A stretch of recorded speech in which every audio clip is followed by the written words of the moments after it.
Tamat. Bisa. Oke. Bismillahirrahmanirrahim. Assalamualaikum warahmatullahi wabarakatuh. Waalaikumsalam warahmatullahi wabarakatuh. Apa kabar teman-teman? Baik. Sebelum kita mulai, mari kita cek kehadiran terlebih dahulu. Kira-kira yang dimaksud siapa?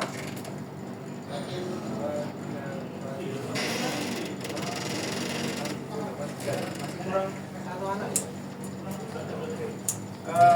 Jadi sebelum kita mulai, marilah kita awali dengan berdoa terlebih dahulu. Kepada Mas Boy, bisa mulai ya?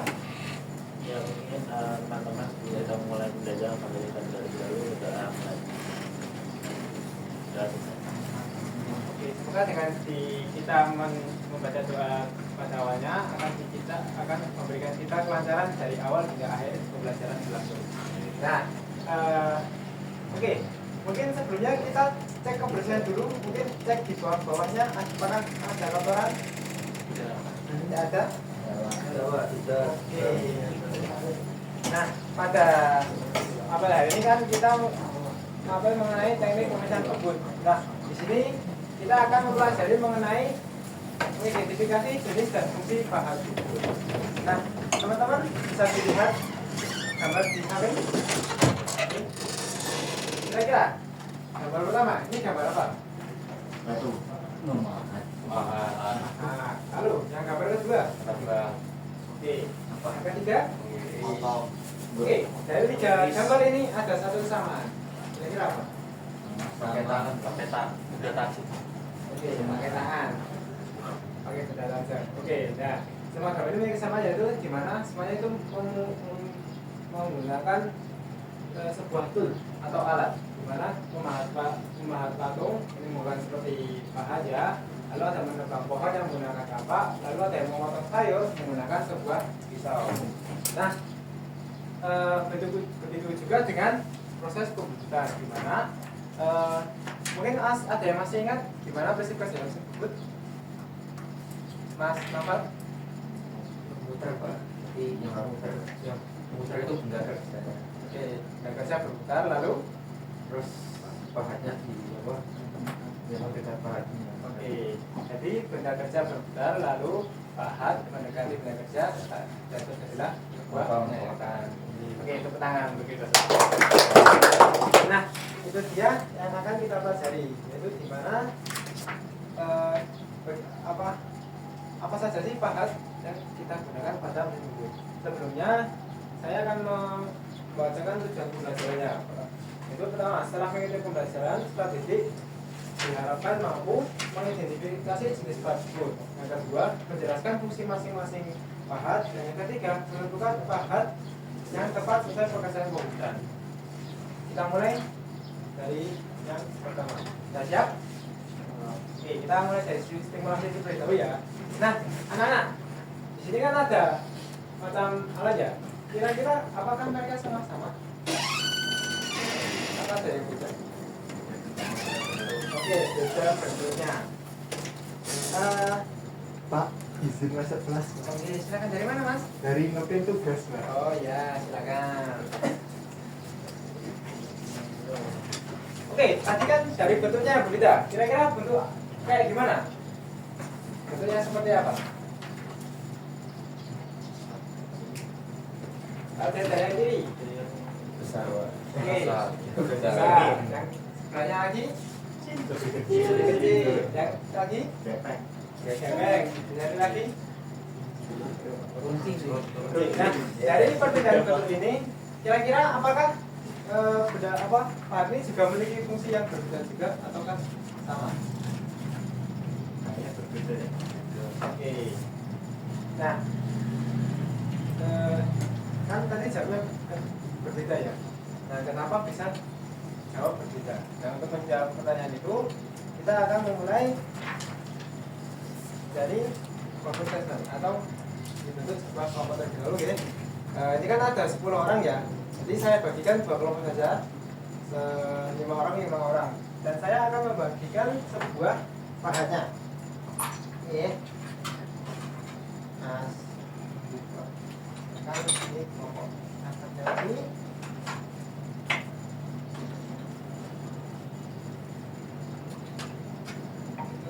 Sudah. Lalu kita digambar. Ini kita belum.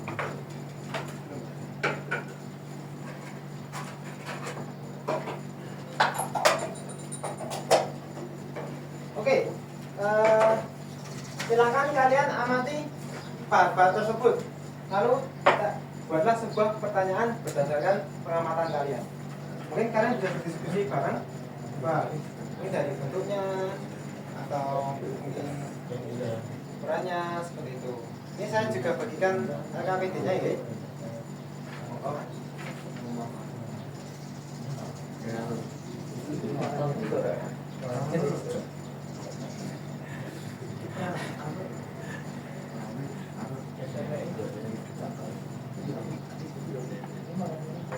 Oke, sudah menemukan sebuah pertanyaan? Mas-mas sekalian? Coba. Mungkin dari kelompoknya Mas apa? Mas Boy? Bisa pertanyaannya apa? Pertanyaan saya ini sih apa namanya, bagaimana cara mengetahui fungsi kartu sendiri ya Pak? Oke, bagaimana cara mengetahui? Fungsi pahat itu kan beda. Oke, jadi pertanyaan dari kelompok sebelah kiri yaitu bagaimana cara mengetahui fungsi dari pahat tersebut. Lalu yang kelompok satunya, kelompok kanan? Mengapa bentuknya ini berbeda-beda, Pak? Oke, mengapa bentuknya berbeda? Nah, dari dua pertanyaan ini kita jadikan satu saja. Gak apa-apa, gitu. Kita jadikan satu yang dimana jawabannya pasti juga akan ketemu dan menjawab pertanyaan mas-mas sekalian. Oke, yaitu kalau dijadikan satu, maka jadilah pertanyaan sebenarnya bagaimana menentukan jenis bahan bubut yang tepat berdasarkan bentuk dan fungsinya. Nah, oke, tadi kan saya sudah memberikan RKPD, bisa dilihat mas-mas sekalian. Nah, coba kalian dari hasil pertanyaan kalian coba dipaparkan di RKPD-nya. Itu kan ada angkanya ya, ada hurufnya ya di bahannya. Dan kalian boleh menggunakan HP dan yang lainnya ya. Mungkin kalau ada buku bisa digunakan. Monggo.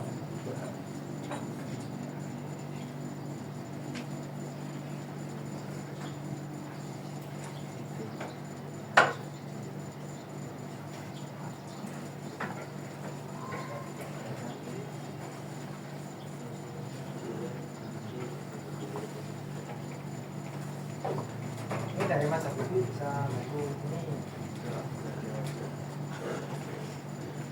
Kan itu kode bahannya berapa itu? Kode bahannya apa itu? Nah, kan di apa nih kan ada tulisan kode bahan dan fungsi. Kira-kira fungsinya apa dari itu?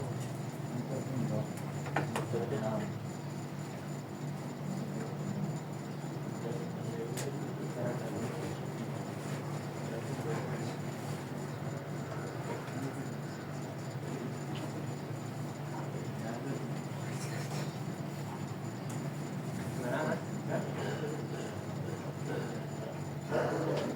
Izin menjawab. Ini buat yang aku amati ini kayak buat mengurangi biaya. Oh bisa gitu.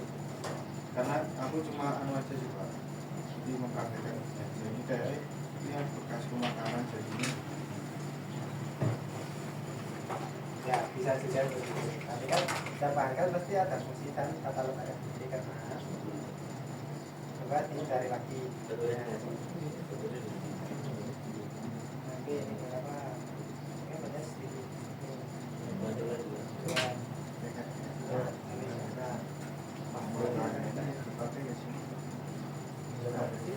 Ini yang ini kan sudah pakai yang itu. Jadi makanya gimana? Yang begini apa kayak gini?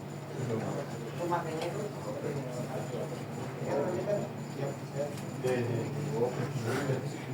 kalau posisinya gini kira-kira posisinya nanti gimana?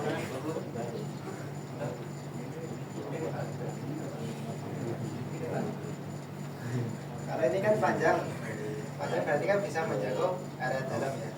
Nah, berarti kan bisa tahu ke dalam sini. Nah, jawab lagi itu yang A dan C.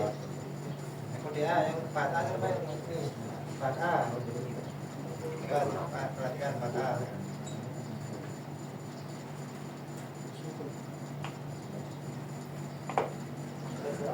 Part A. Yang part A. Yang C itu masnya Mas mau jawab.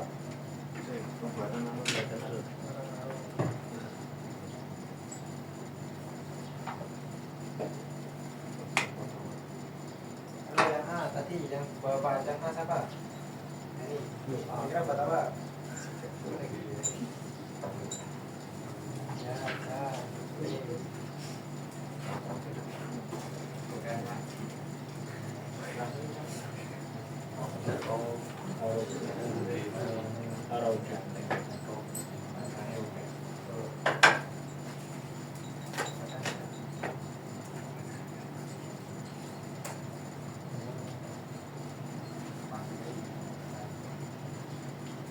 apakah sudah, teman-teman?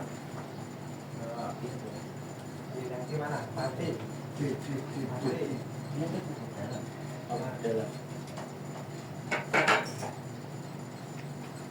Sudah ya. Kita lanjutkan ke tahap selanjutnya, yaitu data processing. Nah, tadi kan kalian sudah menemukan fungsinya ya. Di antaranya mungkin ada ini, ada rata, ada hubungan alur, kulit, alur dan hubungan jalan. Nah, mungkin kalian bisa menggunakan informasi yang sudah kalian dapatkan dan dituliskan ke RKPT yang nomor 2. Ya, jadi yang nomor 2 itu silakan dilanjutkan lagi. Tadi kan di fungsinya kan sudah ada ya. Nah, sekarang alasannya kok bisa Pak Hatta digunakan untuk apa ini? Untuk profil, alasannya apa? Lalu coba yang lomba kanan mana? Ini kok bisa Pak Hakim untuk membuat kulit, alasannya apa? Silakan dijawab pada soal nomor 2. Kalian boleh menggunakan HP kok. Silakan.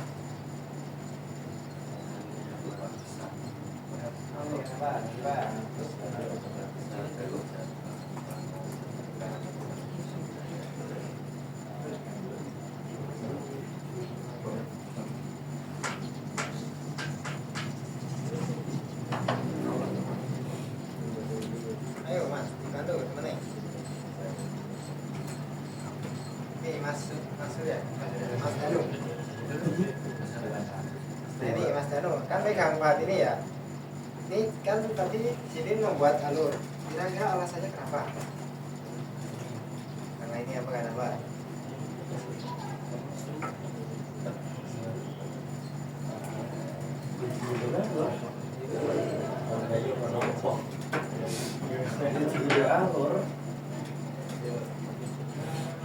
Coba dituliskan apa? Kan korespondennya kan tadi kan ini nah bukan boleh alasannya kenapa bukan boleh menggunakan pahat B, alasannya apa? Bisa clear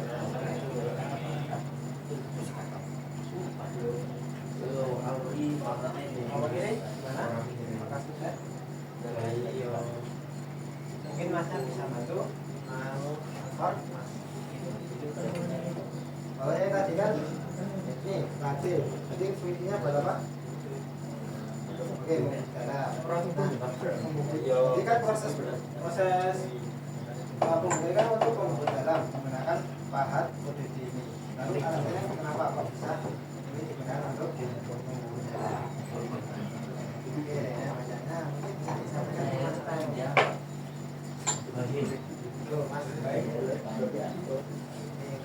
Nanti aku bukan dalam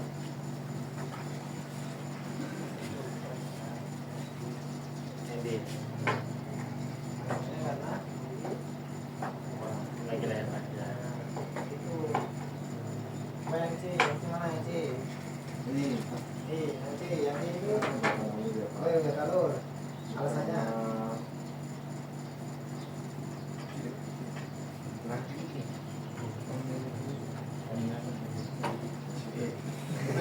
disampaikan Mas Boy. Memiliki dimensi yang kecil.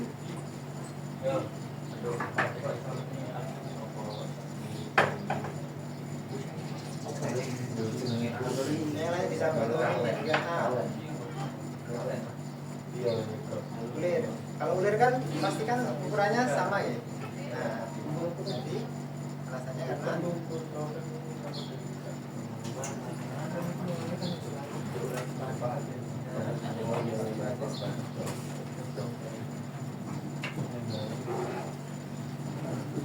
halo Mas. Terus yang ngomong Nah, nanti kan dropping alasannya kenapa? Kok bisa bahan percaya itu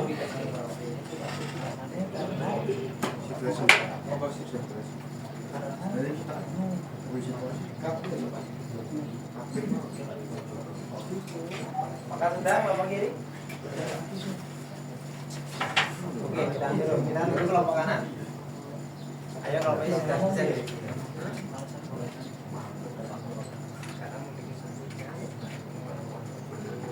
Akan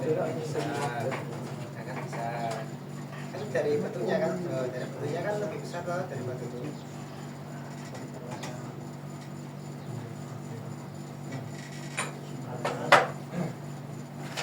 Tulis. Jadi sudutnya bisa seperti ini.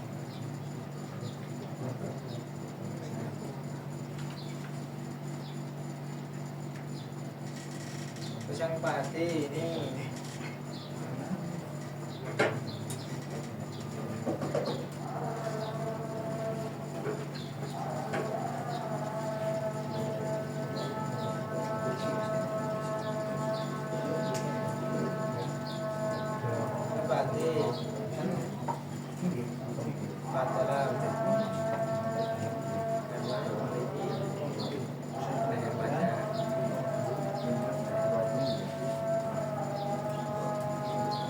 Oke, karena kedua kelompok sudah menyelesaikan KBT-nya, mungkin saya mau untuk satu kelompok mempresentasikan hasil diskusinya.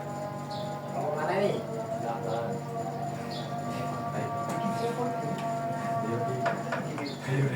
Oke, kalau itu kan mungkin kelompoknya Mas Boy dulu yang selesai terlebih dahulu. Mungkin dari Mas Muzaki sama Mas Habibie yang dari tadi kayaknya enggak fokus ya. Coba presentasikan hasil diskusinya dulu.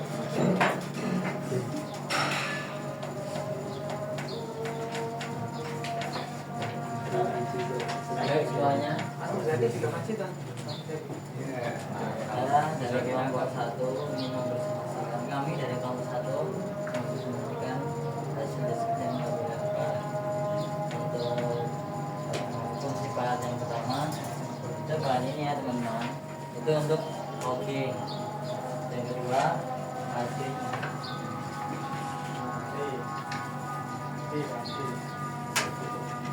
yang ini itu digunakan untuk memahat ulir.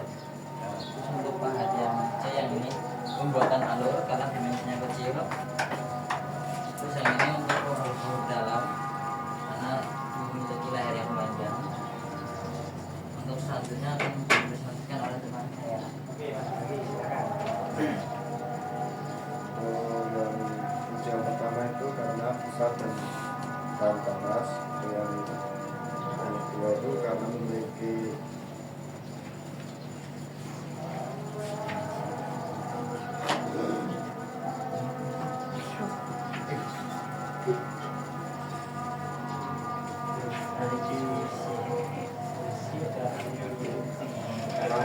runcing. Yang ketiga memiliki dimensi yang kecil dan yang terakhir memiliki leher yang panjang. Oke, aplaus untuk teman kita ini. Nah, benar sekali apa yang disampaikan oleh Mas Habibie sama Mas Ansor, yaitu pertama, yaitu di pahat yang ODA, yaitu pahat rata kanan, di mana digunakan untuk proses pembuatan lurus atau mengurangi diameter bentang kerja. Ciri-cirinya, mata potong berada di sisi samping, lalu ujung pahat tidak terlalu sempit dan cocok digunakan untuk pembuatan memanjang. Yang kedua, yaitu pahat ulir atau triptol. Jadi digunakan untuk membuat ular luar maupun ular dalam. Ya, nah, untuk ciri-cirinya tadi kan bisa dilihat ya. Untuk ujungnya itu berbentuk V, di mana itu untuk bentuknya itu sudah ada garis tersendiri, dan sudut ujung itu akan mengikuti jenis ular yang akan dibuat. Selanjutnya yaitu mengenai pahat alur atau grooving alur, di mana fungsinya digunakan untuk membuat alur pada benda kerja. Nah, cirinya bagaimana? Mata potongnya sempit, jadi kecil ya. Tadi mungkin Mas Muzaki tadi mau tanya ini apa? Mata ini ya. Nah, itu kan bisa dikatakan mata potongnya sempit atau kecil, dan lebar mata potong disesuaikan dengan ukuran alur yang diinginkan. Dan yang terakhir yaitu pahat bobot dalam, di mana digunakan untuk memperbesar atau merapikan lubang pada benda kerja. Dan ciri-cirinya memiliki batang panjang dan mata potong berada pada ujung pertama. Nah, sekarang kesimpulan. Mungkin dari teman-teman ada yang mau menarik kesimpulan?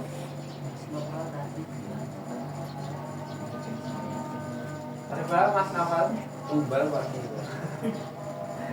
Kesimpulannya itu berarti per proses itu setiap mata pahat itu punya fungsinya sendiri-sendiri. Oke. Tepuk tangan untuk Mas Nafal. Ya, benar sekali ya, di mana pemilihan jenis pahat tersebut harus disesuaikan dengan karakteristik geometri pahat dan jenis pekerjaan pembuatan, agar proses pemesinan berlangsung secara efektif serta menghasilkan kualitas permukaan yang baik. Oh ya, sebelumnya mungkin ada yang mau salah satu yang berpendapat mengenai bagaimana pembelajaran pada hari ini. Yang belum saya tunjuk mungkin Mas Surya.